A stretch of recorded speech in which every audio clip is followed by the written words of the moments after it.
Hai sobat, gimana kabar kalian? Semoga disehatkan selalu dan banyak rezekinya, amin.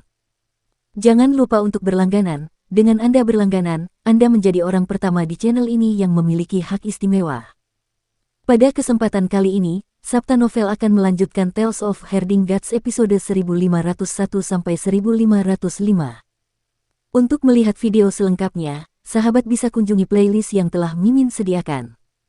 Yuk mari, kita berimajinasi bersama dan masuk ke alur ceritanya.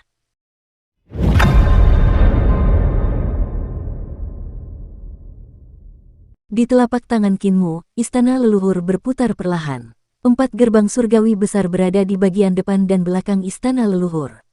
Gerbang surgawi yang berbeda mengandung prinsip yang berbeda dan memiliki pemahaman yang berbeda tentang alam Dao. Dia mengeluarkan semua pemahaman yang telah dialaminya dari 4 gerbang surgawi yang agung. Suara Dao Agung begitu menyenangkan di telinga dan menggerakkan hati orang-orang, membuat Kaisar Yan Feng merasa seolah-olah dia mabuk karenanya. Adapun Jiang Baigui, dia merasa seolah-olah telah dikejutkan oleh suara Dao. Melihat keempat gerbang surga, dia tiba-tiba memiliki perasaan suram, seolah-olah dia telah menyingkirkan awan dan melihat matahari. Keempat gerbang surga ini bagaikan 4 fondasi yang sangat kokoh, yang membawa kekuatan agung istana surga dan pengadilan surga, serta hati Dao-nya. Dengan keempat gerbang surga ini, dia dapat menstabilkan istana surga dan pengadilan surga, tidak perlu lagi khawatir keduanya akan roboh. Adik kecil, pengalaman bertempur yang telah kamu kumpulkan di sini sudah cukup, tetapi kamu masih tertinggal dengan tinggal di desa yang bebas dan tidak berhubungan dengan dunia luar. Dengan sebuah pikiran, istana leluhur di telapak tangan Kinmu memperlihatkan pemandangan yang sangat indah. Dao Agung melewatinya dan membentuk panggung giok, dan cairan primordial kekacauan primordial berubah menjadi lautan giok. Jiang Baigui segera melihat perbedaan antara tahap giok ini dan laut giok para dewa dan iblis lainnya, dan dia tidak dapat menahan diri untuk tidak tergila-gila padanya. Logika yang terkandung di dalamnya membuatnya merasa ingin berziarah. Tahap giok dan 4 gerbang surgawi agung adalah sama, dan mengandung logika yang luar biasa. Itu adalah keajaiban besar di istana leluhur, dan itu juga merupakan tanah suci alami alam Dao. Di istana leluhur di telapak tangan Kinmu, laut surga yang mencerminkan hati surga dan hati manusia muncul. Berikutnya, itu adalah tahap pembantaian dewa dan tahap 9 penjara dari istana leluhur. Dia perlahan-lahan menunjukkan setiap alam kepada Jiang Baigui. Akhirnya, itu adalah 5 alam bawaan tertinggi, 5 urat mineral besar, naik turunnya kekacauan, ki primordial, Qingming primordial, perubahan tak berwujud dan tak berwujud dari alam tertinggi, dan segudang hal yang berasal dari Taiji. Aspek ajaib ini membuat semua orang takjub. Adik junior, jalan menuju 72 istana harta karun di 36 istana surgawi sebenarnya tidak salah. Hanya saja wilayahmu salah, jadi sulit bagimu untuk melangkah maju. Tatapan mata Kinmu tertuju pada kepala Jiang Baigui yang berambut putih, dan tatapannya beralih dari rambut putihnya ke wajahnya yang sudah tampak tua. Dia berkata dengan suara yang dalam, orang suci yang tak terkalahkan saat itu memiliki hati tahu sedalam jurang dan seluas lautan. Namun, kemunduran kecil telah menyebabkan hati Tao-nya kalah. Tidak, Jiang Baigui perlahan bangkit dan melepaskan seragam resmi Kaisar Surgawi pendiri desa yang riang. Dia membuang segelnya dan berganti ke pakaiannya yang biasa sebelum bangkit dan berjalan keluar. Saat dia melangkah maju, kerutan di wajahnya menghilang satu demi satu. Rambut putihnya kembali ke warna hitam kehijauan aslinya satu demi satu, dan nadanya kembali ke keanggunan dan ketidakpedulian yang dimilikinya saat dia menjadi guru kekaisaran perdamaian abadi di masa lalu. Aku ingin pergi ke istana leluhur untuk menemukan jalanku sendiri, katanya. Kaisar Yan Feng melihat situasi itu dan buru-buru mengikutinya dari belakang. Guru kekaisaran, tunggu aku. Menteri Qin, kau bisa pergi menemui Yang Mulia Sunyu sendiri. Aku akan menemani guru kekaisaran ke istana leluhur. Kultivasinya rendah sekarang, jadi dia tidak bisa ditinggal sendirian. Kesadaran ilahi Kinmu berfluktuasi dan memberitahu kebenaran tentang istana leluhur kepada mereka berdua. Hati Jiang Baigui dan Kaisar Yan Feng bergetar, dan mereka menangkupkan tangan mereka bersama-sama dan pergi bersama. Penguasa dan menteri bertemu dan menjadi sahabat Dao satu sama lain, kedua orang ini benar-benar patut diirikan. Nenek Si memperhatikan mereka pergi dan memuji. Jiang Baigui lah yang menjadi Kaisar Yan Feng, dan Kaisar Yan Feng lah yang menjadi Jiang Baigui. Mereka berdua saling mendukung, dan tidak mudah bagi mereka untuk berjalan jauh ke sini. Kinmu mengangguk tanpa suara. Tiba-tiba, kesadaran ilahinya meledak dan terhubung ke dunia roh yang menyelimuti seluruh ruang di sisi lain. Setelah beberapa saat, pencipta ruang di sisi lain sudah tahu bahwa aku ada di sini dan akan memberitahu Yang Mulia Yue dan yang lainnya untuk bergegas ke sana. Kami akan menunggu di sini, kata Qinmu. Nenek tersenyum. Kudengar kau juga bayi suci sang pencipta. Apa yang terjadi, bisakah kau ceritakan lebih rinci? Sebenarnya, Qinmu telah menceritakan kepadanya tentang masalah ini, tetapi dia masih khawatir kalau Qinmu tidak akan mampu terbebas dari kesedihannya, jadi dia mengungkitnya lagi untuk mencegah Qinmu memikirkan si cacat. Nenek si dulunya orangnya riang, tapi saat dia menjadi teliti, dia menjadi sangat perhatian. Mereka berdua tinggal di rumah Jiang Baigui. Keesokan harinya, larut malam, Dewa Yue bergegas datang. Qinmu tidak mau repot-repot berbasa-basi dengannya, jadi dia langsung ke pokok permasalahan. Yue, apakah tanah leluhur api Dao masih ada padamu? Aku sangat membutuhkannya. Penghormatan surgawi Yue menatap nenek si dan terkesima oleh kecantikan wanita itu. Setelah beberapa saat, dia kembali sadar, nenek si tersenyum dan berkata, dalam pertempuran ibu kota Suan, aku merampas tanah leluhur api Dao dan mengirimkannya ke Yudu. Kemudian, aku khawatir bahwa api penghormat surgawi akan menemukan Yudu, jadi aku menyembunyikan tanah leluhur api Dao di desa Riang. Apakah kau melihat bintang yang paling terang? Dia mengangkat tangannya untuk menunjuk ke langit, dan baru saat itulah Qinmu menyadari bahwa ada bintang yang sangat terang dengan lingkaran cahaya di sekelilingnya. Dari kejauhan, bintang itu tampak seperti bintang biasa, tetapi ketika Qinmu menggunakan mata vertikal di tengah alisnya untuk melihat, dia dapat melihat bahwa itu adalah tanah leluhur api Dao. Lingkaran cahaya itu seharusnya adalah surga ke-9 api Dao. Itu tanah leluhur api Dao. Bulan yang sangat suci berkata, api yang sangat suci tidak akan bisa mencapai desa yang riang dalam waktu dekat, jadi dia bersembunyi di sini. Jika kamu terburu-buru untuk menggunakannya, aku akan membawanya kepadamu. Terima kasih atas bantuanmu. Qinmu mengucapkan terima kasih padanya. Yang Mulia Yue menegur, kamu masih bersikap sopan padaku. Tunggu sebentar, aku akan mengambilnya. Dia bangkit dan pergi dengan tergesa-gesa. Saat fajar tiba, Dewa Yue membawa tanah leluhur api Dao dan bergegas datang. Qinmu dan nenek si dengan tergesa-gesa menyambut mereka dan datang ke luar kota. Penghormatan surgawi Yue tidak memasuki kota, tetapi menempatkan tanah leluhur api Dao di luar. Dia menggunakan seni ilahi ruang angkasa untuk mengecilkan tanah leluhur api Dao dan menyembunyikannya di ruang angkasa agar Qinmu dapat membawanya. Gadis ini teliti sekali, puji nenek dalam hatinya.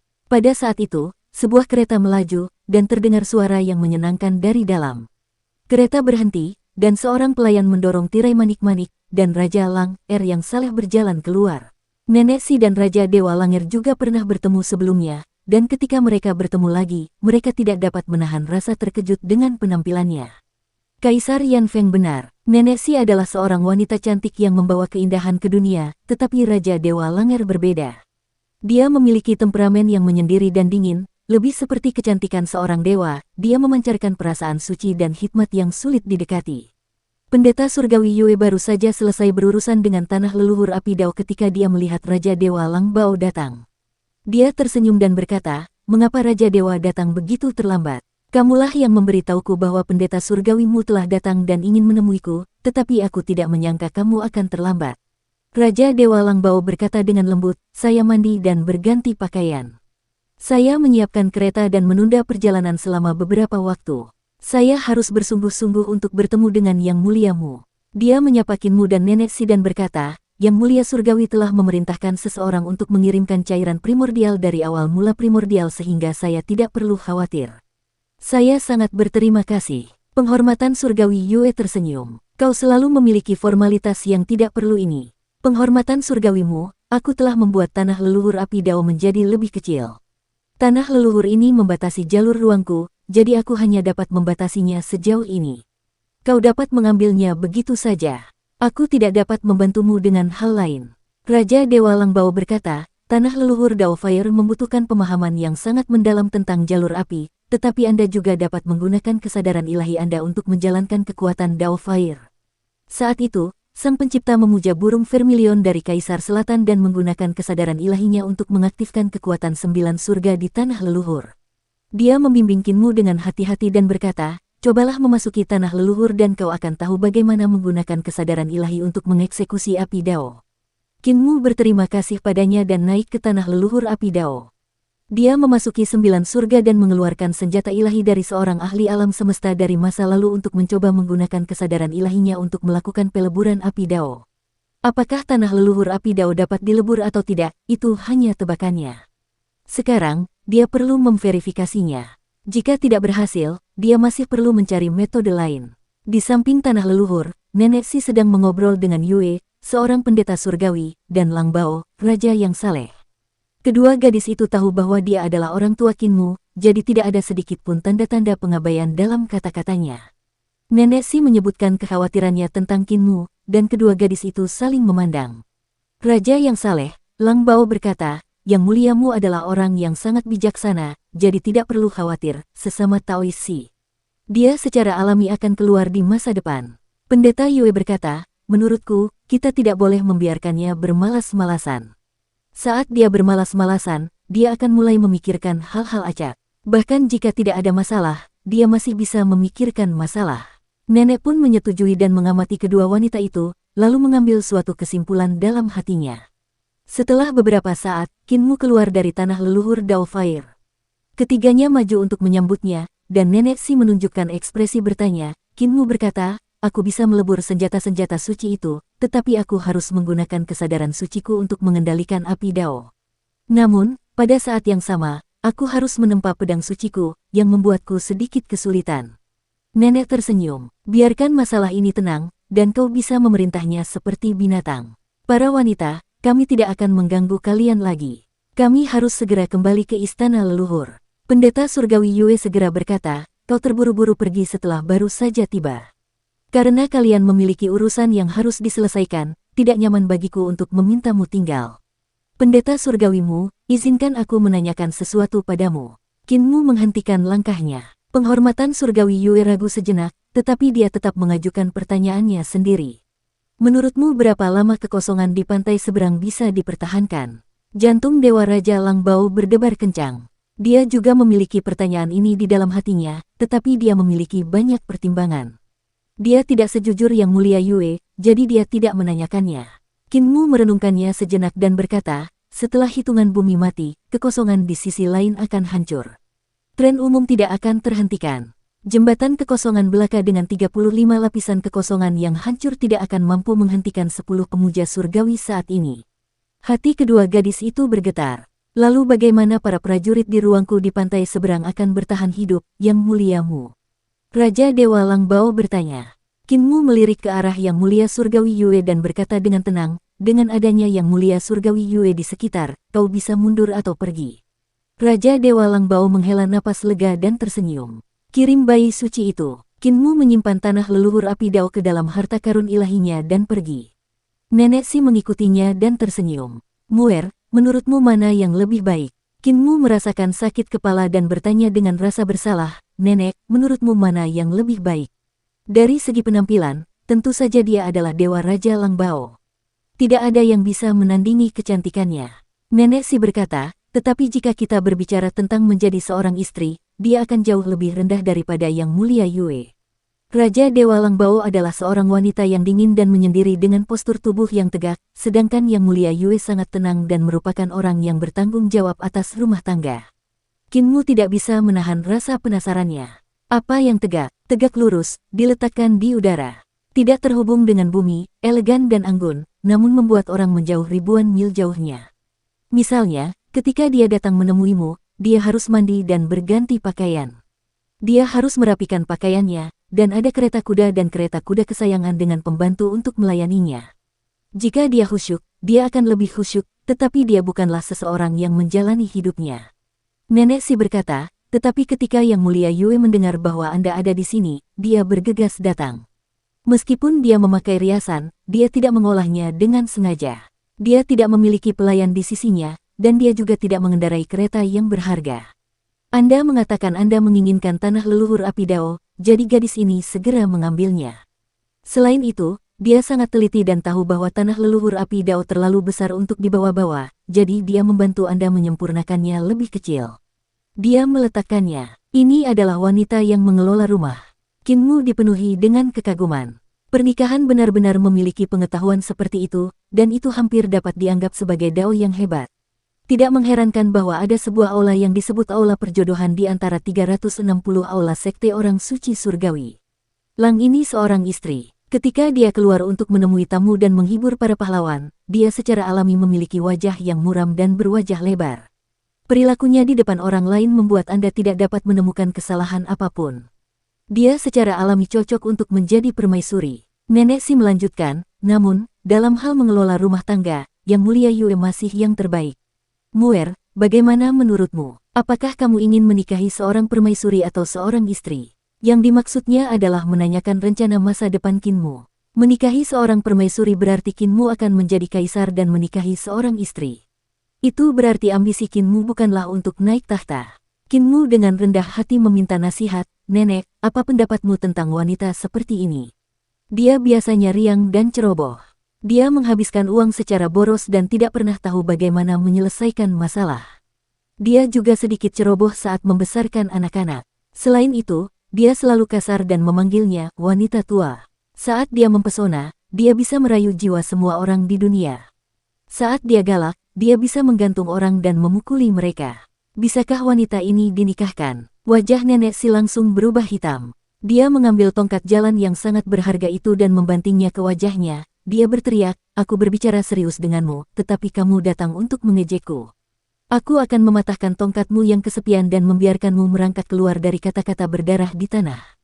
Kinmu memegangi kepalanya dan melarikan diri sementara Nenek Si mengejarnya. Dia memukulinya dengan keras, tetapi dia tidak digantung.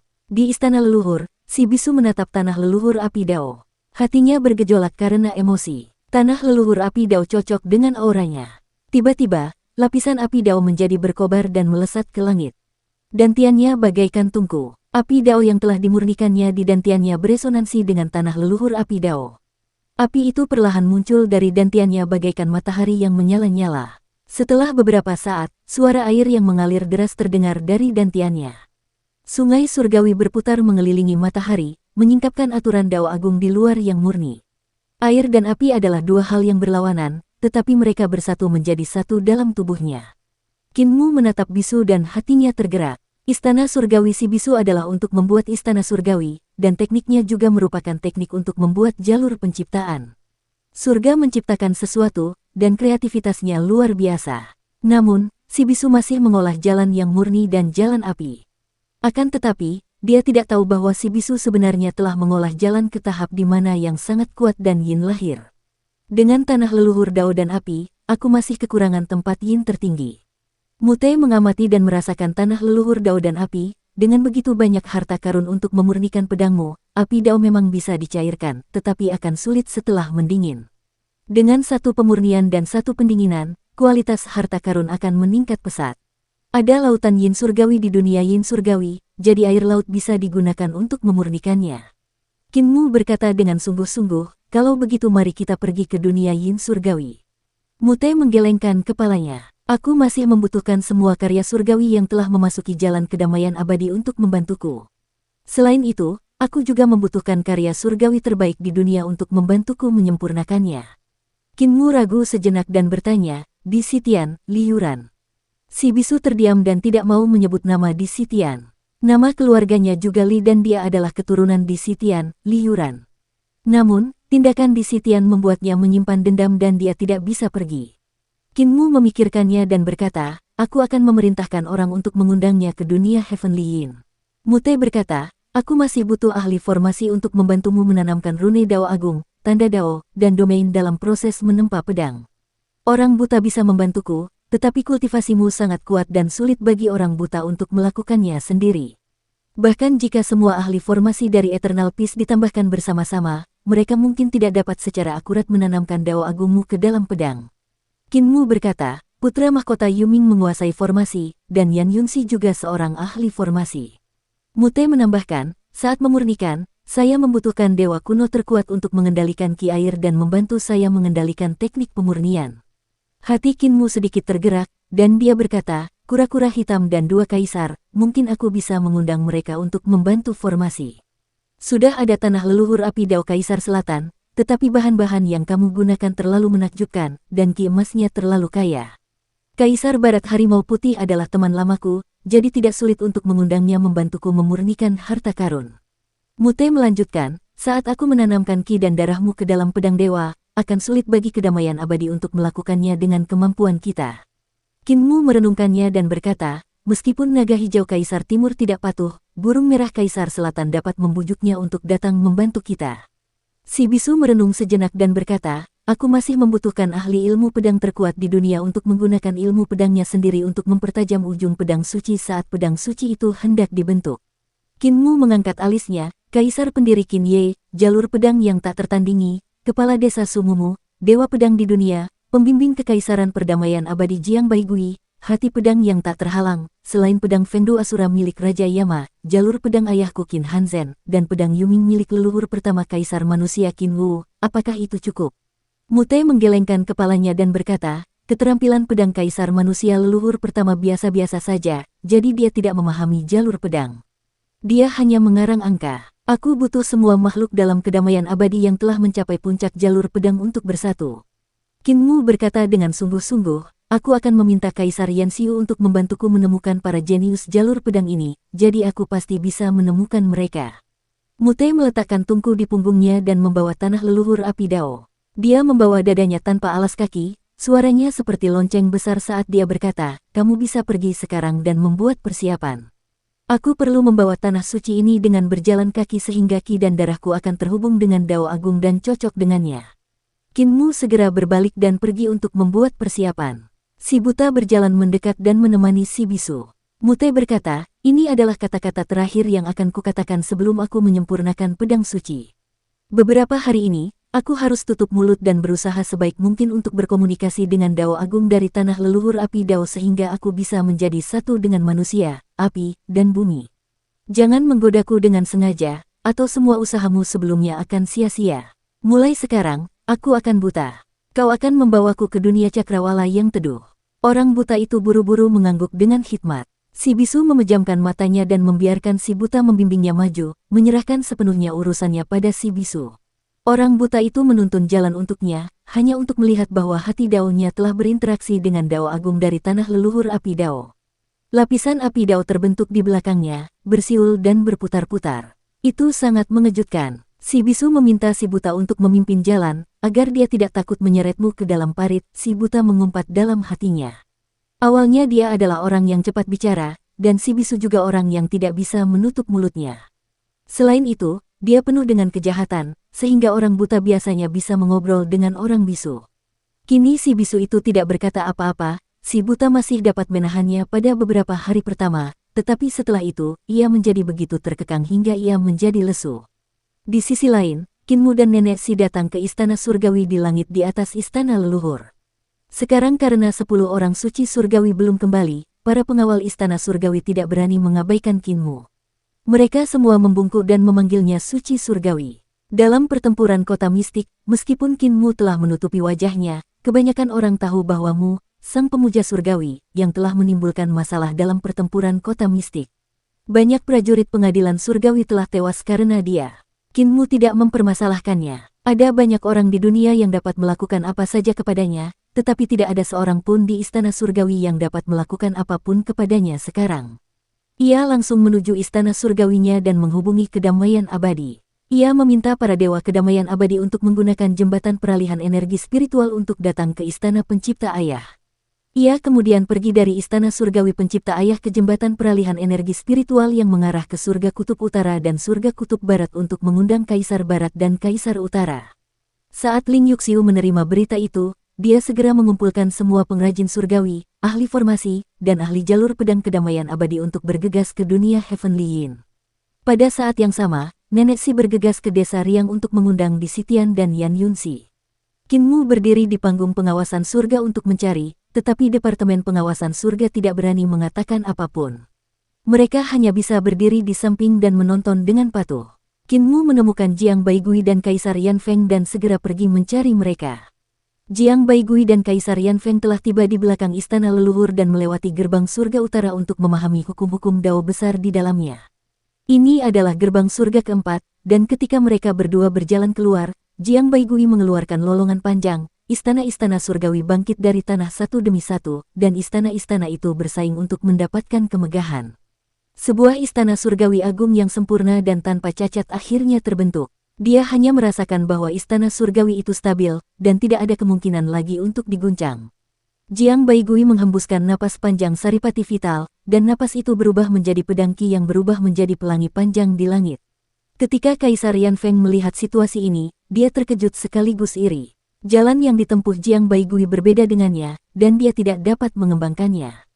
Mereka berdua berjalan keluar dari gerbang surgawi utara istana leluhur dan melihat Qin Mu menunggu di luar. Qin Mu memberitahunya tentang masalah pemurnian pedangnya, dan Jiang Baigui berkata, "Pondasiku belum penuh, jadi aku harus pergi ke jade platform. Apakah aku bisa tiba tepat waktu?" Qin Mu berkata, "Kami menunggu kedatanganmu. 3 bulan lagi, kita akan bertemu di dunia Heavenly Yin."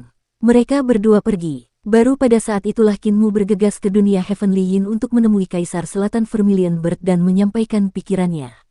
Kaisar Selatan Burung Vermilion ragu-ragu, "Aku jatuh cinta pada Kaisar Timur Naga Biru, jadi aku tidak bisa melindungi diriku sendiri saat itu. Aku ingin bergandengan tangan dengan Kaisar Timur Naga Biru, tetapi dalam kebingunganku, aku akhirnya tidur dengannya dan melahirkan Yan Er. Aku tidak benar-benar ingin melihatnya, tetapi saudaraku adalah dermawanku. Karena kamu telah berbicara, aku pasti akan mengundang naga hijau untuk membantu." Qin Mu membungkukkan badannya dengan rasa terima kasih, dan burung vermilion dari Kaisar Selatan memanggil Yan Er. "Ikutlah aku untuk menemui ayahmu yang tidak berperasaan." Kedua gadis itu bergegas pergi. Di dunia Heavenly Yin, selir Tian Yin duduk di tepi laut, menopang dagunya sambil menatap permukaan laut dengan bosan. Sesekali, ia akan mengambil sebuah gunung dan melemparkannya ke laut. Tubuhnya terlalu besar, jadi gunung itu hanyalah batu kecil baginya. Akhir-akhir ini, dunianya yang teduh semakin ramai. Ada orang-orang berpakaian aneh yang berbondong-bondong datang dari kedamaian abadi dan istana leluhur ke dunianya yang teduh, membuat kegaduhan yang tidak biasa baginya. Beberapa dari orang-orang ini adalah dewa, dan beberapa adalah praktisi seni ilahi dari alam sungai surgawi. Mereka yang menempa besi suka memamerkan lengan mereka, suara mereka keras dan jelas, dan mereka kuat dan perkasa. Mereka yang mengolah formasi suka berlari-lari dan mengamati sekelilingnya, dan beberapa bahkan menatapnya. Mereka berencana untuk mengukur rune yin surgawi di tubuhnya. Adapun orang-orang yang berlatih ilmu pedang, mereka bahkan lebih menjijikkan. Mereka menari-nari dengan pedang mereka setiap hari, mengganggu kedamaian dan ketenangan orang lain. Telah terdapat 30 hingga 50 ribu dewa dan setan kedamaian abadi yang berlari ke dunia yin surgawinya, dan masih ada orang-orang yang datang dalam aliran yang tiada habisnya. Setelah beberapa hari, Raja Yama tiba, dan barulah selir surgawi Yin merasa gembira.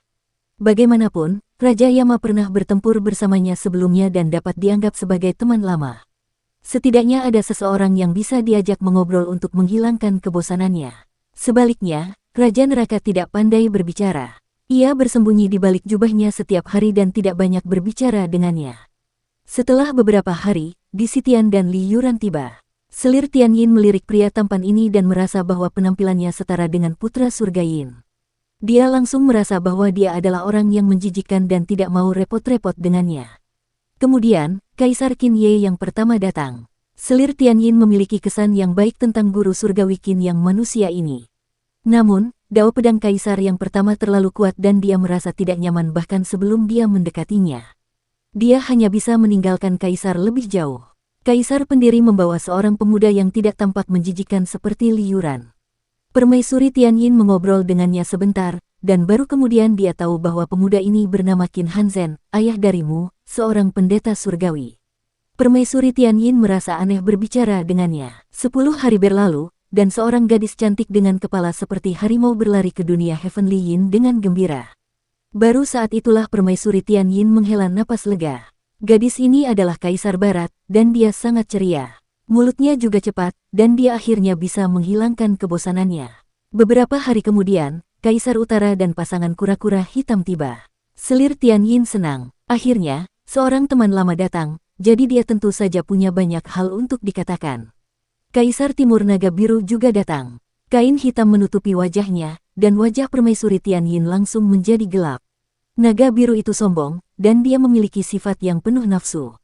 Dia tidak pernah menyukainya. Ekspresi Kaisar Vermilion Bird dari selatan juga tidak terlihat begitu baik. Jelas bahwa dia telah banyak menderita ketika dia meminta Kaisar Azure Dragon dari timur untuk datang dan membantu. "Saya di sini hanya untuk membantu. Naga biru dari timur melihat sekeliling. Setelah menyapa kura-kura hitam dan kaisar barat, ia kemudian menyapa permaisuri Tian Yin dan berkata dengan sedih, kami yang ada di sini untuk membantu sudah ada di sini, tetapi para pemurni pedang belum datang. Sungguh memalukan. Kaisar pendiri Qin Ye berjalan mendekat. Naga biru dari timur merasakan hawa dingin di hatinya. Dia melangkah maju untuk menyambutnya dan bertanya dengan sopan, kapan Yang Mulia Qin tiba? Kaisar pendiri berkata dengan acuh tak acuh, sebulan lebih awal darimu. Tempat ini cukup bagus. Ya, Kaisar Timur Naga Hijau tersenyum. Tempat ini memang tidak buruk. Beberapa hari kemudian, seorang biksu agung dan seorang Taois bergegas datang dan duduk dengan tenang. Kaisar Timur Naga Hijau tidak mengenali mereka berdua, tetapi dia melihat banyak orang dari kedamaian abadi datang untuk menanyakan keadaan mereka dan memperlakukan mereka dengan penuh hormat. Dia tidak bisa tidak merasa bingung. Mungkinkah biksu dan Taois ini adalah leluhur Brahma dan Dao yang agung? Sepertinya tidak. Aku pernah melihat mereka sebelumnya. Kupikir Yang Muliamu hanya mengundangku untuk membantunya menyempurnakan pedangnya, tetapi aku tidak menyangka dia mengundang begitu banyak makhluk terkenal. Semua orang menunggu sekitar 10 hari lagi. Si buta menuntun si bisu yang matanya tertutup, dan mereka datang terlambat. Mute membawa tanah leluhur api Dao di punggungnya. Pada saat ini, api Dao tanah leluhur api Dao berkobar dan membakar kehampaan. Api itu sangat kuat, dan bahkan Kaisar Burung Vermilion Selatan tidak dapat menahan perasaan berdebar-debar ketika melihatnya. Kultivasi alam Dao api Dao orang ini sangat tinggi. Si buta menuntun si bisu ke laut Yin Surgawi di dunia Yin Surgawi. Tiba-tiba, si bisu membuka matanya, dan kekuatan tanah leluhur api Dao langsung melonjak. Tanah itu membakar dunia Yin Surgawi, menyingkapkan dunia ibu kota yang mistis. Bisu meletakkan tanah leluhur api Dao, dan menyebar. 9 langit mendistorsi kekosongan alam semesta, membuat semua dunia di alam semesta tampak tergantung di 9 langit. Itu adalah misteri yang tak terlukiskan. Tubuh Mute bergetar, dan otot-otot di tubuh bagian atasnya menggelembung. Dia tidak lagi tampak seperti lelaki tua yang malang dan eksentrik yang menempa besi. Dia seperti raksasa yang menggunakan dunia sebagai tungku dan bumi sebagai talenan untuk mengubah semua hal di dunia. Pada saat yang sama, Qinmu berjalan mendekat dengan tangan kosong dan bermandikan api Dao tanpa bersuara. Kesadaran ilahi Qinmu meledak, dan dia mengeksekusi api Dao bumi leluhur untuk meningkatkan kekuatan 9 surga api Dao ke tingkat lain. Dia kemudian mengeluarkan senjata ilahi dari praktisi kuat di masa lalu dan mempersembahkannya kepada api Dao. Mute bagaikan raksasa yang terbakar, melukis bumi sebagai kanal. Ia membiarkan senjata-senjata suci yang meleleh mengalir di sepanjang kanal dan menghantam bumi sebagai lautan, menyebabkan cairan panas di kanal mengalir ke lautan yang bergelombang. Lebih dari 10.000 adipati surgawi yang damai abadi berjalan ke 9 surga api Dao. Mereka semua adalah pria bertelanjang dada. Meskipun ada wanita di antara mereka, para wanita itu menunjukkan kekuatan mereka, dan pakaian di tubuh mereka sederhana. Di 9 surga api Dao, para perajin surgawi umat manusia bersemangat tinggi. Mereka mengambil cairan logam panas, cairan emas, dan cairan tembaga, dan terus memurnikannya.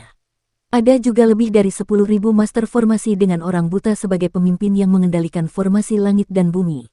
Mereka membuka Yudu, ibu kota Tongsuan, dan menarik ki roh dan energi roh langit dan bumi, menanamkan semua jenis rune Dao dan pola Dao yang hebat ke dalam penyempurnaan para pengrajin surgawi.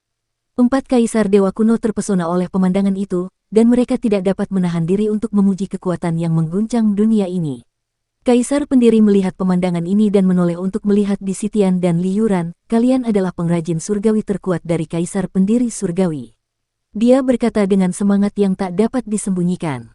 Hanya era dengan darah panas yang dapat mengumpulkan kekuatan luar biasa untuk mengubah dunia dan menggunakan roh mereka sendiri untuk menempa senjata ilahi terkuat. Saat itu, era kaisar pendiri juga memiliki dorongan seperti ini. Saat itu, kalian adalah karya surgawi terkuat dari pengadilan surgawi kaisar pendiri. Pedang Carefree, Bahtera Nirvana, 33 surga, dan bahkan desa Carefree semuanya disempurnakan secara pribadi oleh kalian. Dan sekarang, roh, ki, dan semangat desa Carefree telah menurun, tetapi kedamaian abadi telah menunjukkan tanda-tanda seperti itu. Li Yuran melepas jubah di tubuhnya dan melipatnya dengan rapi ke samping. Dia berjalan ke api Dao dengan kaki telanjangnya, dan suaranya berasal dari api Dao. Sekarang, aku masih merupakan pekerjaan surgawi terkuat. Aku masih pengrajin surgawi terkuat, tetapi desa yang riang bukan lagi era kaisar pendiri di masa lalu. Kata-kata ini bagaikan bilah tajam, memperlihatkan ketajamannya. Kaisar Pendiri tidak dapat menahan perasaan putus asa. Bahkan jika jalur pedangnya dicap dengan 35 lapisan kekosongan, tetap saja akan sulit baginya untuk menolak. Meskipun desa yang riang telah menyapu bersih kemerosotan masa lalu, desa itu masih kurang dibandingkan dengan era Kaisar Pendiri di masa lalu. Desa itu tidak dapat kembali ke era reformasi yang gigih dan perjuangan yang agresif. Di desa riang, meskipun semangat bertarung tidak berubah, sulit untuk kembali. Setiap kali Kaisar Pendiri pergi ke kedamaian abadi, ia akan merasakan semangat yang penuh semangat dan berubah setiap hari. Namun, ketika ia kembali ke desa riang, ia tidak akan merasakan semangat seperti ini. Inilah perdamaian abadi saat ini. Kedamaian abadi dapat mengumpulkan semua elit di dunia dan menggunakan kekuatan seluruh negeri untuk memurnikan pedang bagi Kinmu, menyatukan semangat zaman ke dalam pedangnya. Desa Carefree tidak dapat lagi mencapai langkah seperti itu. Li Yuran melangkah ke dalam api jalan. Itu adalah pekerjaan surgawi terkuat di era Kaisar Pendiri, dan wilayahnya sangat tinggi. Wilayah kultivasinya bahkan lebih tinggi daripada bisu, pekerjaan surgawi terkuat dalam kedamaian abadi. Dengan bergabungnya dia, kecepatan penyempurnaan langsung meningkat. Namun, barulah Li Yuran menyadari bahwa si bisu tidak lagi kalah darinya dalam hal jalur penempaan. Dalam beberapa aspek, si bisu bahkan lebih kuat darinya. Si bisu telah mencapai penyatuan aspek makroskopis dan mikroskopis dalam penempaan. Ketika dia menempa, metode palunya sangat murah hati, dan senjata hebatnya terbebas dari keberhasilan, sementara gajah tidak terlihat. Namun, metode palunya sangat luar biasa. Setiap pukulan palu mengenai partikel terkecil, dan pada partikel terkecil, pola yang indah dapat diukir. Metode ini adalah sesuatu yang tidak dimiliki Li Yuran. Dalam hal karakter besar, dia jauh lebih kuat daripada si bisu. Terlepas dari apakah itu desa yang riang atau bahtera di tepi lainnya, keduanya sangat besar. Bahkan istana surgawi akan merasa sulit untuk menyempurnakan artefak ilahi yang begitu agung. Akan tetapi, dalam hal karakter kecil, dia jauh lebih rendah. Dia juga berniat membantu si bisu, jadi dia menjadi asisten si bisu. Dia menggunakan pemahamannya sendiri tentang penempaan untuk membantu si bisu, membantunya mengambil langkah lain dalam jalur penempaan dan memahami tingkat penalaran yang lebih dalam. Senjata-senjata suci para ahli prasejarah memancarkan kekuatan yang mengguncang bumi dalam api Dao, tetapi api Dao itu terlalu ganas. Itu menyebabkan jejak Dao Agung dalam senjata-senjata suci itu hancur dan meleleh. Itu menyebabkan Dao Agung yang disempurnakan para ahli prasejarah dalam senjata-senjata suci itu hancur dan meleleh. Dao besar yang telah terbakar oleh api Dao hancur dan berubah menjadi domain Dao besar. Domain Dao besar juga runtuh di surga ke-9 api Dao dan berubah menjadi pola Dao. Pola Dao hancur lagi dan berubah menjadi rune.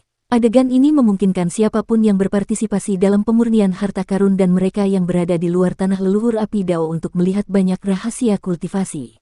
Meskipun para praktisi seni dewata dan para dewa serta setan semakin mendalami seni dewata dan teknik Tao mereka, namun seni dewata dan teknik Tao mereka belum mencapai taraf kemakmuran alam semesta masa lalu. Selama ini, para praktisi seni dewa dan dewa serta iblis telah mengikuti jalur rune Dao Agung, seni dewa, dan pola Dao. Pola Dao membentuk rantai Dao yang membentuk domain. Sedangkan untuk domain, hanya dikuasai oleh segelintir orang saja dan menjadi rahasia yang tidak bisa diwariskan. Baru setelah Kaisar Pendiri mewariskan sistem alam Dao dan domain pedang kepada kedamaian abadi, para praktisi seni suci dan dewa serta setan perlahan-lahan mulai menyadari jalur kultivasi yang lebih tinggi seperti domain tersebut.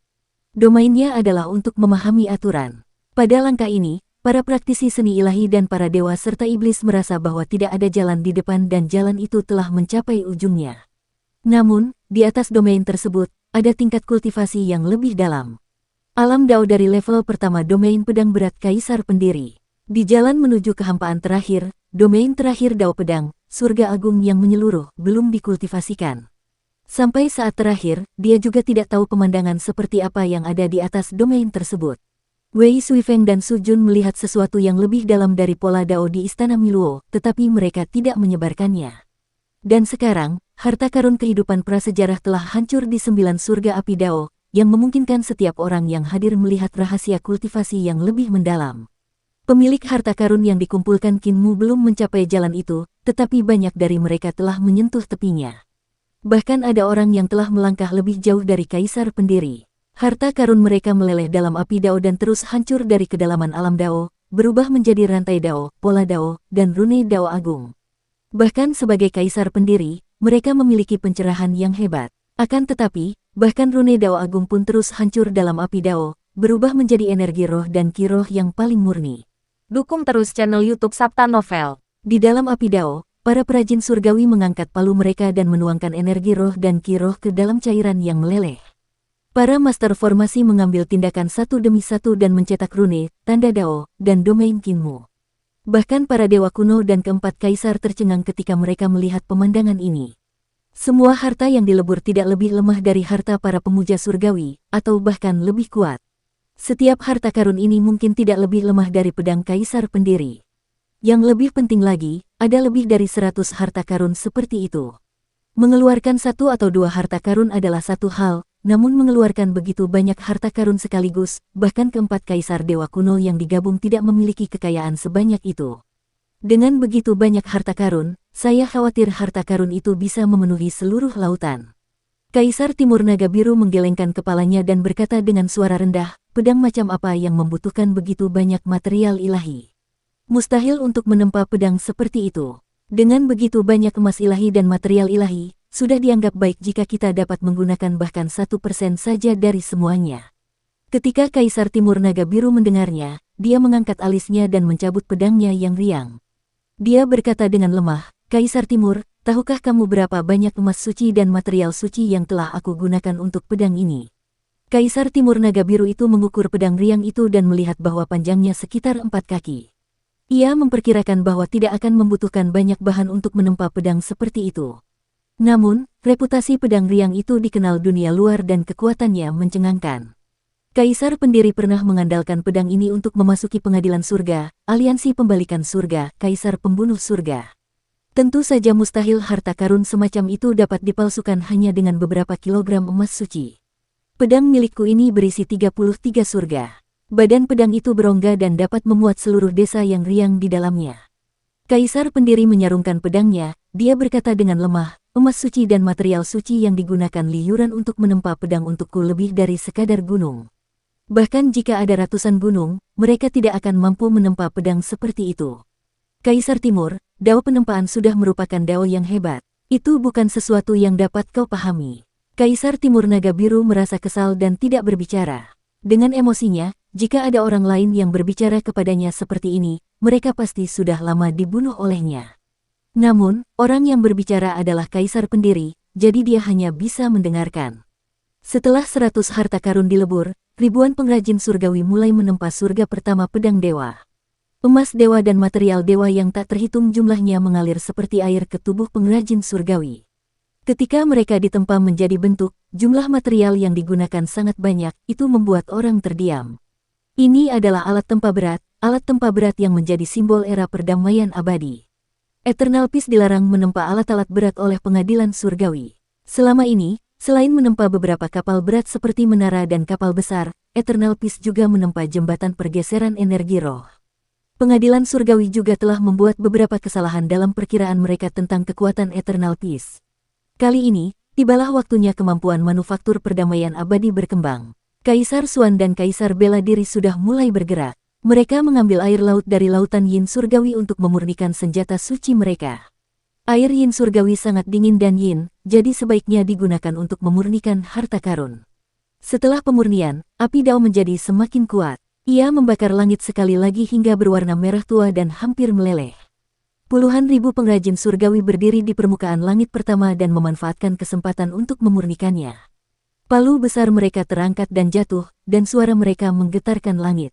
Di sisi lain, ribuan ahli formasi sedang mengeksekusi formasi dan menyuntikkan rune dao besar dan pola dao Kinmu ke dalam harta karun, menyebabkan hukum dao besar Kinmu jatuh di bawah palu.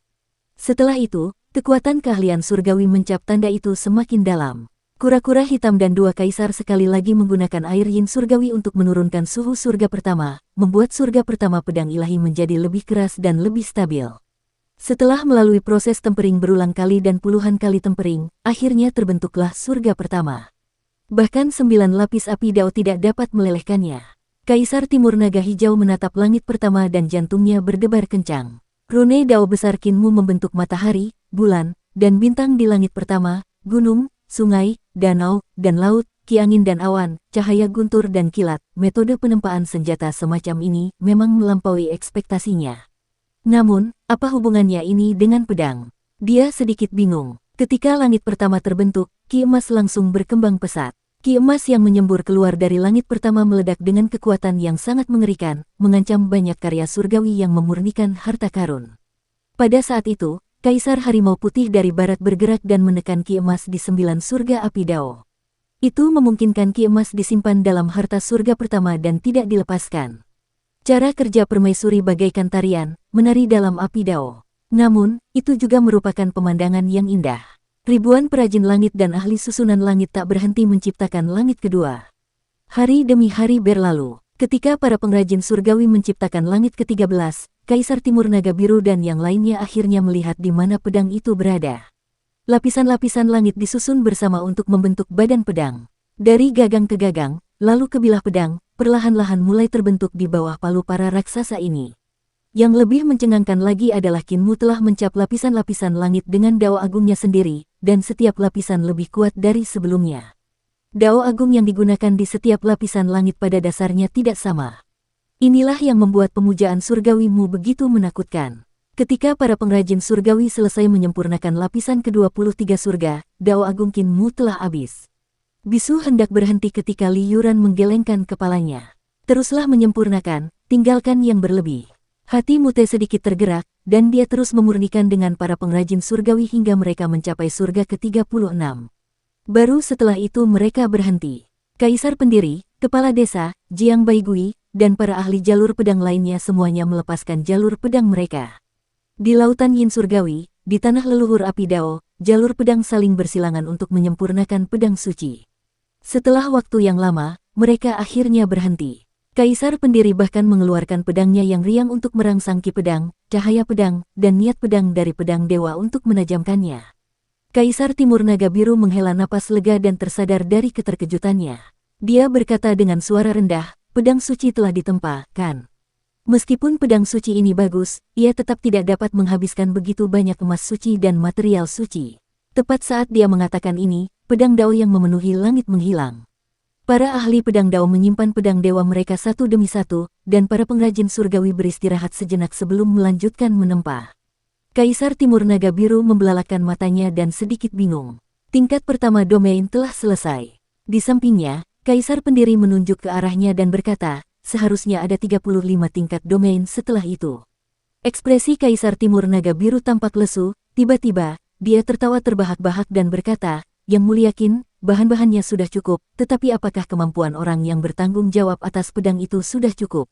Jika kamu benar-benar berhasil memurnikan pedang suci dengan 36 tingkat domain, aku khawatir bahkan kamu tidak akan dapat mengendalikan harta karun setinggi itu, kan? Kaisar Pendiri berkata dengan samar, bakat dan bakat yang muliamu dalam ilmu pedang tidak kalah denganku. Bahkan, lebih tinggi dariku. Terlepas dari apakah dia mengakuinya atau tidak, dia tetap keturunanku. Garis keturunan keluarga Qin secara alamiah terbenam dalam ilmu pedang. Hanya saja dia tertunda oleh urusan dunia dan telah mengerahkan terlalu banyak upaya dalam aspek lain. Dia terdiam sejenak sebelum berkata, ketika dia masih muda, ilmu pedangnya sudah menjadi orang pertama dalam sejuta tahun. Di dunia ini, satu-satunya orang yang bisa mengendalikan pedang ini adalah dia. Kaisar Timur Naga Biru merasa sangat tidak nyaman dan berpikir dalam hati, kamu hanya membanggakan diri atas nama guru surgawimu. Bagaimana dia bisa pantas mendapatkan pujian seperti itu? 36 lapisan domain membutuhkan waktu yang sangat lama untuk menyempurnakan pedang suci. Bahkan seorang praktisi kuat seperti Di Sitian dan Li Yuran, yang duduk di singgasana kaisar, tidak dapat terus menyempurnakannya. Bahkan dia perlu istirahat beberapa kali, jadi itu jelas bagi yang lain. Hanya Kinmu yang masih bersemangat, seolah-olah ki vital dalam tubuhnya tidak akan pernah habis. Kaisar Timur Naga Hijau sedikit menyesal karena datang lebih awal. Namun, karena Kaisar Selatan telah bereinkarnasi, dia tidak punya pilihan selain datang ke surga ekstrim timur untuk mengundangnya secara pribadi. Akan tetapi, dia masih agak tidak senang karena dia telah tertunda selama waktu yang lama. Kinmu mengundangnya ke sini untuk meminjam kekuatannya guna menanamkan ki dan darah Kinmu ke dalam pedang suci. Langkah ini adalah mengorbankan pedang. Ki dan darah Kaisar Timur Naga Hijau sangat dalam, jadi hanya dia yang bisa membantu Kinmu menggunakan ki dan darahnya untuk mengorbankan pedang. Namun, hanya ketika pedang dewa disempurnakan, ki dan darah akan digunakan untuk mengorbankan pedang. Selama beberapa hari berikutnya, dia hanya bisa menyaksikan orang lain memurnikan harta karun. Untungnya, saat ini, Yang Mulia Surgawi ke-10 tidak berada di surga, tetapi di Istana Leluhur, ibu kota Jade. Dia belum keluar sampai sekarang, jadi bahkan jika dia meninggalkan surga ekstrim timur, tidak akan ada masalah besar. Pedang suci itu mengalami penyempurnaan berulang kali dan memasuki lapisan-lapisan wilayah kekuasaan. Waktu yang dibutuhkan sangat mencengangkan, dan secara bertahap, jumlah logam suci dan material suci menjadi semakin sedikit. Ketika selir Tian Yin melihat air laut di Laut Yin Surgawi berangsur-angsur berkurang dan permukaan laut telah menurun drastis, hatinya terasa sakit. Setelah beberapa bulan berlalu, kekuatan pedang dewa di tanah leluhur api Dao menjadi semakin kuat. Banyak pengrajin surgawi tidak dapat menahannya dan tidak punya pilihan selain meninggalkan tanah leluhur. Hanya Qinmu, Bisu, dan Li Yuran yang masih dapat menahannya dan terus menyempurnakan pedang dewa, berjuang untuk kesempurnaan. Qinmu dan si Bisu mendorong kekuatan tanah leluhur api Dao hingga ke batasnya, tetapi bahkan tanah leluhur api Dao pun secara bertahap tidak mampu melunakkan pedang dewa sehingga dapat dengan mudah disempurnakan. Ketika burung vermilion melihat ini, ia berbisik kepada Yan bawa aku ke tanah leluhur dan bantu aku menghalangi kekuatan pedang. Aku akan merangsang kekuatan tanah leluhur. Tubuh Yaner bergetar dan berubah menjadi seekor burung pipit naga. Ia menggendongnya di punggungnya dan terbang ke 9 surga di tanah leluhur. Burung vermilion melepaskan roh primordialnya dan mengaktifkan api Dao, dan kekuatan api Dao langsung meningkat sekali lagi. Qinmu dan yang lainnya segera meningkatkan kecepatan mereka dan mengambil kesempatan untuk memperbaikinya. Yan mengerahkan seluruh tenaganya untuk melawan kekuatan pedang di tanah leluhur Dao Fire. Dia masih bisa bertahan untuk waktu yang singkat, tetapi seiring berjalannya waktu, itu menjadi sangat berat baginya. Kekuatan pedang yang berasal dari pedang suci yang belum sepenuhnya disempurnakan menjadi semakin kuat. Ki emas dalam pedang itu sulit ditekan dan membentuk domain alami jalur pedang di sekitarnya. Ki emas itu seperti pedang yang dapat menembus apapun. Tak lama kemudian, Yaner dipenuhi luka-luka. Kaisar Selatan merasa sedikit sakit hati saat melihat ini. Namun, dia tahu bahwa ini adalah masa kritis dan dia tidak boleh ceroboh. Dia hanya bisa fokus untuk mengaktifkan kekuatan api Dao tanah leluhur. Dia adalah dewa yang lahir dari tanah leluhur Dao api. Meskipun tubuhnya disempurnakan oleh dewa api surgawi dan Dao agungnya diambil paksa oleh dewa api surgawi dan diubah menjadi basis kultivasi dewa api surgawi, jiwanya adalah jiwa inti yang lahir dari tanah leluhur. Mengendalikan tanah leluhur Dao api masih lebih baik daripada orang bisu. Namun, Ki emas di sini terlalu kuat, jadi ibu dan anak itu tidak dapat bertahan lama. Pada saat ini, Kaisar Barat Harimau Putih tiba-tiba melompat ke tanah leluhur. Terompet-terompet berbunyi dan mencoba menekan kekuatan pedang. Baru saat itulah ibu dan putri Kaisar Selatan menghela napas lega. Namun, kekuatan pedang itu semakin kuat. Harimau Putih Kaisar Barat tidak dapat menahannya lagi. Sepasang telinga harimaunya terus bergetar, menyaring. Tiba-tiba, si bisu yang selama ini terdiam itu meraung. Suaranya bagaikan guntur. Kaisar Xuan dan pasangan Kaisar Bela Diri itu saling memandang dan segera menggunakan kekuatan sihir mereka untuk membungkus air laut dari lautan cakrawala yang teduh. Permukaan laut dari lautan cakrawala yang teduh itu segera turun satu bagian. Air laut berubah menjadi kura-kura Xuan dan ular yang terbang tinggi dan menyerbu ke tanah leluhur api Dao di bawah kendali dua kaisar. Jubah kedua kaisar berkibar tertiup angin karena berbagai macam seni Dao terus-menerus tercetak di tubuh mereka. Mereka menggunakan seni Dao mereka sendiri untuk melawan surga ke-9 dari api Dao di tanah leluhur. Keringat dingin keluar dari dahi mereka. Kekuatan api itu terlalu kuat. Sulit untuk menekannya hanya dengan kita berdua. Kita seharusnya memindahkan tanah leluhur kita sendiri ke sini. Kedua kaisar itu saling memandang dan tiba-tiba menampakkan wujud asli mereka. Mereka berubah menjadi wali dewa kura-kura hitam dan menginjak lautan Yin Surgawi. Mereka menyerbu ke tanah leluhur api Dao dan mengirimkan air Yin Surgawi ke surga ke-9 tanah leluhur untuk menempa pedang dewa mereka. Kaisar pendiri mengangkat alisnya. Meskipun dia bukan ahli dalam Dao penempaan, dia tahu bahwa si bisu tidak berbicara karena dia ingin mengendalikan hati Dao-nya agar sesuai dengan tanah leluhur api Dao. Dia ingin mengendalikan api Dao semaksimal mungkin. Sebagai ahli penempaan, ia harus mengendalikan api Dao secara terperinci. Jika ia berbicara, ada kemungkinan ia melakukan kesalahan. Kini si bisu telah membuka mulutnya untuk bicara, itu berarti penyempurnaan pedang telah mencapai masa terakhir dan paling krusial. Apakah pedang suci ini akhirnya akan berhasil? Dia tidak dapat menahan perasaan sedikit gembira. Pedang yang riang itu berdenting di dalam sarungnya, seakan-akan akan terbang keluar dari sarungnya secara otomatis. Kaisar pendiri menoleh dan melihat kepala desa Sumuca, guru kekaisaran Jiang Baigui, dan ahli pedang Dao dari Eternal Peace yang tak terhitung jumlahnya. Pada saat ini, pedang mereka juga berdenting, dan beberapa peluru pedang telah membuat pemiliknya kehilangan kendali. Peluru pedang melayang di udara dan berputar terus-menerus. Pedang dewa terbang perlahan di udara. Ketika pedang-pedang suci itu berterbangan, mereka mengeluarkan suara mendengung seolah-olah mereka sedang berziarah. Pedang ini agak terlalu kuat. Kaisar pendiri merasakan hawa dingin di hatinya saat dia menekan pedang yang riang. Dia adalah ahli ilmu pedang yang hebat. Jika pedangnya yang riang juga terlepas dari sarungnya dan ikut serta dalam ziarah 10.000 pedang, bukankah itu berarti dia merasa dirinya lebih lemah dari Qin Mu? Sekalipun dia memiliki harapan besar terhadap Qin Mu dan merasa bahwa bakat serta potensinya mencengangkan, dia masih jauh dari mampu menandingi Qin Mu di jalur pedang. Di tanah leluhur, Qin Mu, Li Yuran, dan Si Bisu berubah menjadi 3 raksasa menjulang tinggi yang menggunakan ki vital mereka sebagai palu untuk memurnikan pedang dewa. Pedang dewa itu tingginya 10.000 yard, dan bahkan mereka bertiga tampak sangat kecil di depannya. Palu dewa yang mereka sempurnakan telah hancur oleh kekuatan pedang itu. Sekarang, hanya Yuan Qi mereka sendiri yang dapat menyempurnakan pedang dewa ini, namun, partikel rune terkecil dalam Yuan Qi mereka juga akan hancur oleh gelombang ki pedang. Ketiga raksasa itu berkeringat deras. Ketika melihat ini, dia langsung mengeluarkan diagram susunan, menyelimuti semua master susunan. Ketika Yan Yunxi melihat ini, dia tidak bisa menahan ekspresi terkejut saat dia melangkah ke diagram susunan. Saat diagram formasi milik si buta muncul, semua master formasi langsung menjadi bagian darinya. Kekuatan sihir mereka berkumpul dan menjadi satu, membentuk lapisan istana surgawi yang benar-benar membentuk istana formasi surgawi yang agung. Bahkan Yan Yunxi telah menjadi bagian dari formasi tersebut. Dia mengangkat kepalanya dan melihat ke bawah. Dari bawah, dia bisa melihat jajaran pegunungan pengadilan surgawi, yang telah mengangkat jalur formasi tersebut ke titik ekstrim. Dia tidak dapat menahan diri untuk berseru kagum. Blaine adalah pusat peta formasi dan membawa ribuan master formasi untuk melangkah ke tanah leluhur api Dao. Semua orang berteriak bersama dan mengeksekusi formasi, menanamkan domain Dao besar Qin Mu ke dalam pedang. Pada saat yang sama, dia secara membabi buta mengendalikan formasi dan mengumpulkan kekuatan semua orang untuk meletakkan lapisan formasi di palu ki vital Qin Mu dan 2 orang lainnya sehingga palu ki vital mereka tidak akan hancur oleh kekuatan pedang.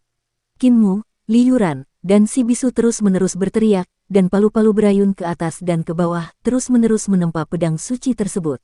Ki dan darah mereka mendidih, dan keringat di sekujur tubuh mereka menguap. Mereka berubah menjadi ki putih yang menari-nari di sekeliling mereka, menyatu dengan ki dan darah mereka. Naga putih itu melintasi lautan ki dan darah, hampir membentuk wujud nyata. Keringat mereka mengalir, dan raungan naga pun terdengar. Tiba-tiba, Si Bisu berteriak lagi, pemurnian pedang Dao. Ketiganya mundur bersama-sama, memberi ruang bagi mereka. Dalam api Dao, kekuatan pedang dari pedang ilahi tiba-tiba menerobos penindasan harimau putih Kaisar Barat, dan bekas luka berdarah muncul di wajah harimau putih dan kulit seputih salju.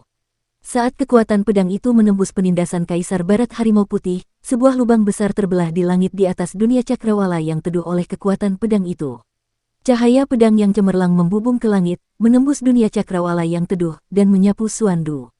Di Suandu, bintang-bintang tiba-tiba padam. Galaksi panjang dan sungai surgawi terpotong oleh cahaya pedang, memperlihatkan luka besar yang tidak dapat disembuhkan untuk waktu yang lama. Kaisar Barat harimau putih menggertakkan giginya dan meniup trompet perang, mencoba menekan ki emas yang meledak. Pada saat ini, ribuan pedang dewa membentuk semburan. Jalan pedang meluas dan bersiul ke surga ke-9 api Dao, terbang naik turun di sekitar pedang dewa. Ding ding ding, suara-suara tajam yang tak terhitung jumlahnya meletus hampir pada saat yang bersamaan. Pedang-pedang suci itu tidak menembus pedang besar itu, tetapi seolah-olah mereka berbenturan dengan pedang besar itu. Dalam sekejap, hampir semua pedang suci itu ditekan. Tiba-tiba, seberkas cahaya pedang terbang di atas. Kaisar Qin Ye, sang pendiri, menekan tangannya pada gagang pedang riang itu. Pedang riang itu tidak keluar dari sarungnya, tetapi tubuhnya berubah menjadi cahaya pedang. Kaisar pendiri melangkah lebar seolah-olah sedang terbang dan menyerbu ke surga ke-9 Dao Fire. Dengan suara berdenting, pedang yang riang itu terhunus. Dia berjalan dengan pedang dan melompat-lompat di sekitar pedang besar itu. Surga ke-35 Sword Dao ditampilkan di bawah pedangnya. Ding, ding, ding. Suara renyah itu terdengar sangat pelan. Setiap serangan pedang sang kaisar pendiri menembus pedang besar itu dengan akurat, seolah-olah dia sedang bertarung melawan seorang ahli hebat dalam ilmu pedang. Saat lintasan pedangnya terbuka, kekuatan pedang besar itu mulai menyatu dan menyusut ke arah badan pedang. Ketika domain jalur pedangnya dijalankan, tekanan pada ahli jalur pedang lainnya berkurang drastis. Masing-masing dari mereka menjalankan jalur pedang yang telah mereka pahami, dan kekuatan ribuan pedang dewa meledak, masing-masing dengan titik luar biasa mereka sendiri. Di antara mereka, domain jalur pedang guru kekaisaran Jiang Baigui dan kepala desa Sumuzai adalah yang paling menarik perhatian. Mute berteriak, "Muer, cetaklah ki dan darahmu." Domain harta karun suci Kinmu terbuka dan teknik 3 ramuan tubuh penguasa dijalankan. Ki dan darah yang ganas mengalir ke langit dan bersiul ke arah pedang besar itu. Akan tetapi, meskipun ki dan darahnya tak tertandingi kuatnya, masih sulit baginya untuk menyatu dengan kekuatan pedang dan menyatu ke dalam tubuh pedang. Kaisar Timur Naga Biru mengangkat alisnya dan pakaiannya berkibar, tetapi dia tidak segera bertindak. Dia berpikir, kamu membuatku menunggu begitu lama dan tidak meminta maaf sama sekali. Aku juga membuatmu menunggu. Tiba-tiba sarung pedang yang tak peduli itu terbang dan menusuk di bawah kakinya. Sudut mata kiri Kaisar Timur Naga Biru berkedut dan dia melangkah maju. Ki dan darahnya menjadi kabur, dan ki ungu melonjak ke tubuh Kinmu, menyebabkan ki dan darahnya mengembang dengan cepat. Dengan bantuannya, ki dan darah Kinmu langsung mampu menyatu dengan kekuatan pedang dan ki pedang yang telah jatuh kembali ke tubuh pedangnya. Pedang besar itu berangsur-angsur menyusut, dan pedang besar itu menyatu dengan ki dan darah Kinmu, menunjukkan kecenderungan untuk menyatu satu sama lain. Ini adalah langkah yang paling penting. Hanya dengan menggabungkan ki dan darah, pedang panjang itu dapat berubah sesuai keinginannya dan menjadi senjata ilahinya sendiri. Pedang besar itu semakin mengecil, dari 30.000 yard menjadi 300 yard, lalu dari 300 yard menjadi 300 yard. Secara bertahap, pedang itu menyusut menjadi 1,5 yard. Kaisar Timur Naga Biru juga merasakan ki dan darahnya mengalir deras. Di antara 4 kaisar dewa kuno, ki dan darahnya adalah yang terkuat. Jika dia menggunakan ki dan darahnya dengan paksa, dia dapat membantu Kinmu menyempurnakan pedang dewa, namun, itu akan menyebabkan dia kehilangan sebagian dari kultivasinya. Tepat saat dia ragu-ragu, tanduk harimau putih Kaisar Barat tiba-tiba terbang ke atas kepalanya. Tanduk itu berbunyi keras di telinganya. Ki dan darah Kaisar Timur Naga Hijau langsung mengembang beberapa kali lipat, dan ki ungu mengalir deras ke tubuh Kinmu. Ki dan darah Kinmu mengalir deras ke pedang dewa 3 meter itu. Pedang suci itu semakin mengecil hingga panjangnya menjadi 5 kaki. Kaisar Timur Naga Hijau sangat marah. Ia melirik Kaisar Barat Harimau Putih dan melihat Permaisuri Agung menoleh untuk menatapnya. Ia menjulurkan lidahnya dan menyeringai padanya. Semua kemarahan di hati Kaisar Timur Naga Hijau menghilang, dan dia berpikir, gadis ini benar-benar imut, tetapi sulit untuk mendapatkannya. Lupakan saja, aku tidak akan repot-repot dengannya. Di tengah 9 langit api dao, sebuah pedang dewa setinggi 5 kaki tertancap di sana. Cahaya pedang itu seperti air danau seputih salju, dan pedang dewa itu seakan tertancap ke dalam danau. Dari waktu ke waktu, pedang itu akan berdering, menyebabkan riak-riak menyebar ke segala arah. Ketika semua orang melihat ini, mereka semua menyingkirkan pedang suci mereka.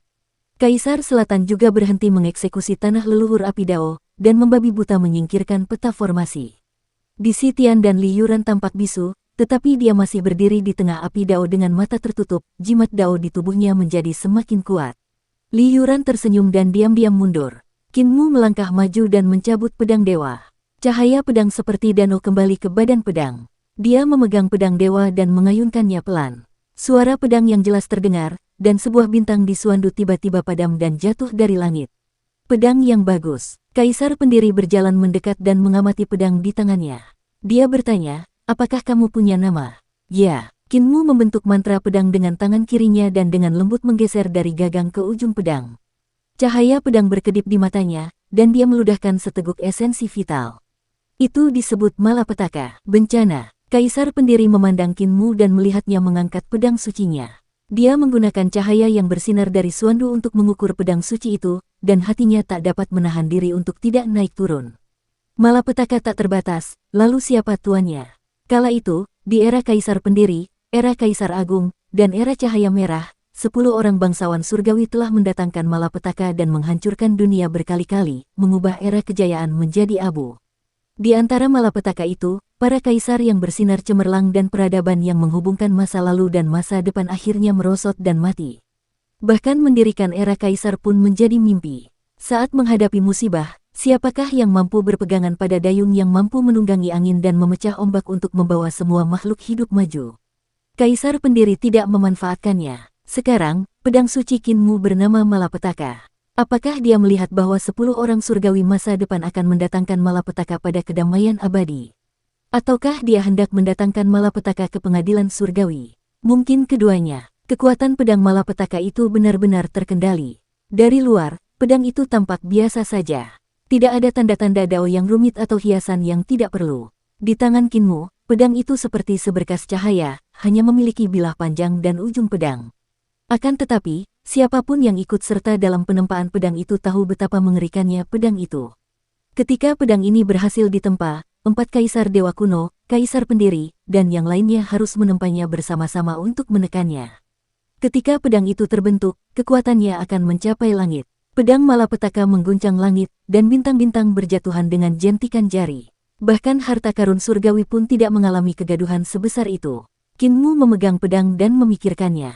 Dia lalu dengan santai membuat sarung kayu dan memasukkan pedang malapetaka ke dalamnya. Tidak ada sarung pedang yang dapat menandingi pedang suci ini. Jika kekuatan pedang dilepaskan sepenuhnya, bahkan sarung pedang terbaik di dunia tidak akan mampu menahannya, jadi dia mungkin juga dapat menghemat waktu dan menggunakan sarung pedang yang paling sederhana dan paling biasa untuk menyembunyikan ketajaman pedang suci itu. Dulu, kau mengandalkan pedang untuk meyakinkanku agar meninggalkan desa tanpa beban. Setelah itu, kau meninggalkan pedang dan menggunakan seni ilahi sebagai gantinya. Kaisar pendiri berjalan di depan Qinmu dan berkata, sekarang kamu telah mengambil pedang lagi, jangan biarkan pedang itu jatuh. Qinmu mengangguk dan berkata, pedangku bukan hanya ilmu pedang. Aku menggunakan pedang untuk membunuh orang. Bukankah seni ilahi digunakan untuk membunuh orang? Ikuti jalan dan jagalah alun-alun di hatimu. Jangan menyimpang dari hatimu yang asli, jangan melawan hatimu yang asli. Lalu apa salahnya mengubah pedang di tanganmu menjadi pedang pembunuh? Kaisar pendiri berjalan pergi, dia berkata dengan acuh tak acuh, yang muliamu, kamu adalah seorang jenius di jalur pedang, tetapi kamu sendiri tidak menyadari hal ini. Kamu merasa bahwa jalur seni ilahi tidak cocok dengan jalur pedang, tetapi kamu tidak menyangka bahwa seni ilahi jalur pedang adalah seni ilahi, dan seni ilahi juga merupakan seni ilahi. Keduanya dapat saling terkait dan cocok. Pikiran Qinmu menjadi kosong dan membeku di sana. Perkataan kaisar pendiri itu tiba-tiba seolah membuka pintu baginya, dan dia pun merasa gembira. Kecocokan seni ilahi dan jalur pedang merupakan prinsip yang paling sederhana, namun itulah yang tidak pernah terpikirkan olehnya. Dia telah memahami seni ilahi di masa lalu dan mencapai surga ke-26 seni ilahi memasuki jalan tersebut. Dia telah berusaha keras dalam seni ilahi dan memahami semua jenis dao besar, tetapi dia telah mengendur di jalur pedang. Karena kematian Kripel, dia tergoda untuk membunuh, jadi dia beralih ke dao pedang. Namun, dia juga tahu bahwa dao pedangnya baru dikultivasikan ke surga ketiga, jadi akan sangat sulit baginya untuk melangkah maju.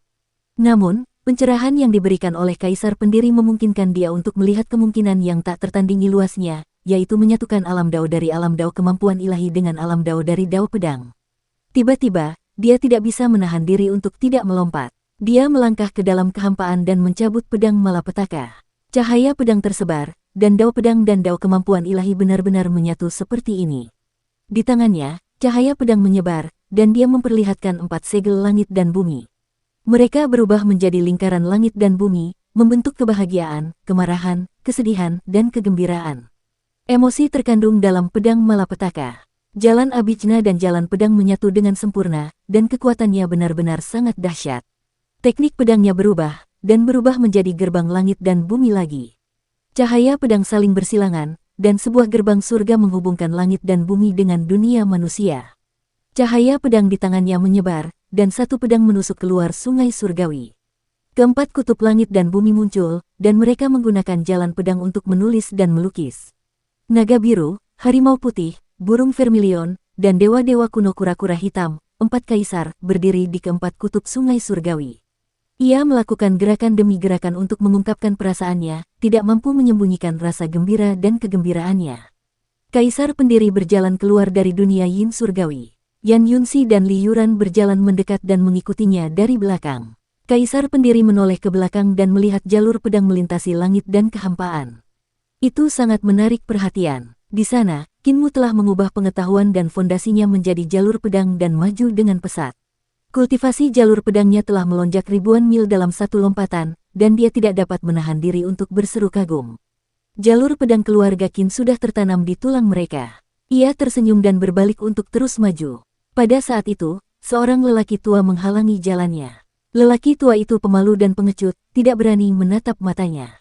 Kaisar manusia Sumusa. Kaisar Pendiri berhenti dan mengamati lelaki tua itu. Ia melihat kepala desa Sumusa menatapnya dengan mata mengelak, tidak berani menatap matanya. Kaisar Pendiri berkata, "Kau menghentikanku dan mencoba menghancurkan semangatku, tetapi kau tidak berani menghunus pedangmu.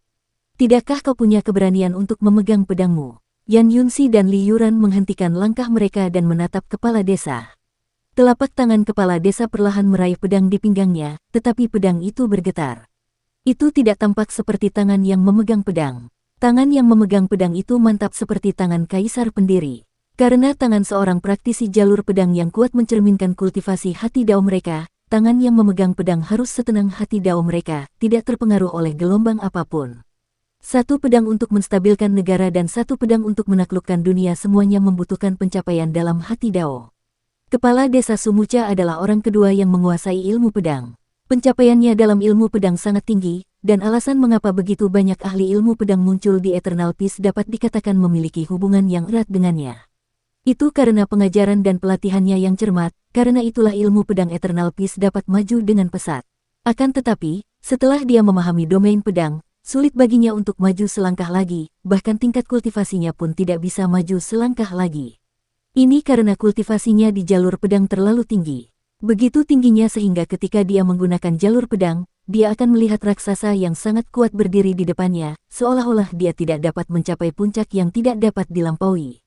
Orang itu adalah Kaisar Pendiri Qin Ye. Kaisar Qin Ye adalah orang nomor satu di jalan pedang. Jalan pedangnya tercetak di 35 ruang hampa.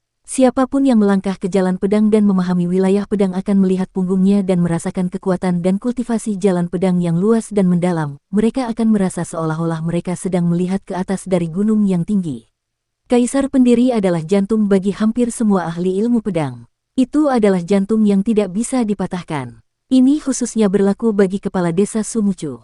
Dewa ini menekannya hingga ia tidak bisa bernapas. Kau ingin menyerang dan menghancurkan dewa di dalam hatimu, tetapi kau tak berani menyerang karena kau pikir selama kau menyerang, gerakan pedang apapun akan salah. Kaisar Pendiri menatap tangan kepala desa. Tangan itu masih gemetar, tetapi dia masih tidak dapat memegang pedangnya. Dia berkata dengan suara yang dalam, "Tetapi pernahkah kau berpikir bahwa guru surgawimu tidak diajari olehku? Dao pedangnya diajarkan olehmu. Kau adalah gurunya." Di dalam hatinya, tidak ada Tuhan di dalam hatinya. Tidak ada Tuhan sepertiku yang menghalangi jalannya. Suara kepala desa Sumuji terdengar serak dan tua saat dia mendesis, jalur pedangnya belum mencapai alam yang mendalam, jadi sulit melihat dewa agung sepertimu menghalangi di depan. Salah. Tatapan mata Kaisar Pendiri tertuju pada wajahnya dan menatap lurus ke matanya. Jalan pedangnya telah mencapai 29 surga. Kepala desa tercengang dan mengangkat kepalanya untuk melihat ke langit. Dia melihat jalur pedang Qinmu yang tak terbatas berubah menjadi ki primordial dan mengeksekusi seni ilahi agung dari satu ki, jalur ki primordial yang bergerak bersama. Bukan hanya pemahaman Qinmu tentang dao besar, tetapi juga pemahamannya tentang jalur pedang. Langit ke-29 dari jalur pedang dieksekusi di tangan Qinmu begitu saja. Menggunakan jalur pedang untuk menjelaskan jalur awal yang absolut sebenarnya sangat sempurna dan harmonis. Jenius ilmu pedang seperti ini diajarkan olehmu. Aku tidak bisa mengajarkanmu apa yang telah kau kembangkan. Telapak tangan Kaisar Pendiri menekan gagang pedang yang riang. Kau bisa mengajar murid yang tak tertandingi, tetapi kau bahkan tidak berani menggunakan pedang di hadapanku. Dia bertanya dengan suara yang dalam. Kaulah yang memberitahunya bahwa dia adalah tubuh penguasa. Kaulah yang memelihara kepercayaan dirinya untuk menjadi tak terkalahkan. Kaulah yang mengajarinya bagaimana berperilaku. Dia tidak memiliki dewa di dalam hatinya, jadi kaulah yang memeliharanya. Mungkinkah kau, gurunya, tidak bisa melakukannya? Cabut pedangmu. Mata kepala desa menjadi semakin cerah dan telapak tangannya menjadi semakin stabil.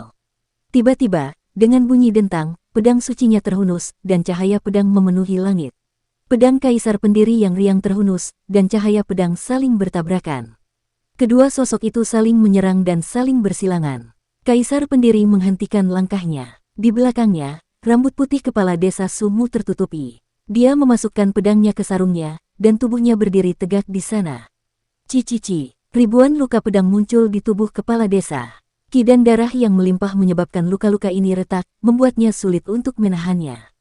Dia tersenyum, dan tubuhnya bergoyang ketika dia tiba-tiba terjatuh ke tanah. Kaisar pendiri meletakkan pedang yang riang itu kembali ke sarungnya. Sehelai rambut perlahan jatuh dari pelipisnya.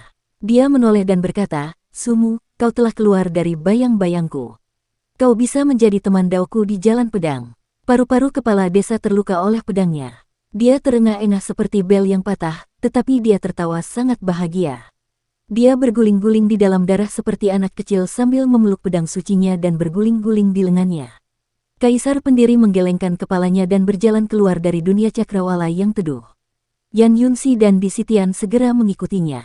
Yan Yunsi berbisik, apakah Yang Mulia menyerah padanya? Dia memotong rambutmu. Dengan kekuatannya, dia seharusnya tidak bisa melakukannya.